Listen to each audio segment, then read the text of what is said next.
Jesus, peace be upon him, was brought a woman by a group of men. They told him she committed adultery and you should stone her. Jesus stood and looked at them and said, "Whichever one of you has committed no sin may throw the first stone at her." They looked at each other and withdrew one after another, because they realized that every one of them has many sins, and so do we.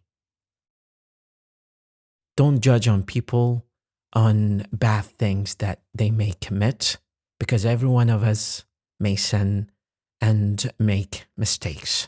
Don't be extremely judgmental, because you don't know the circumstances of people.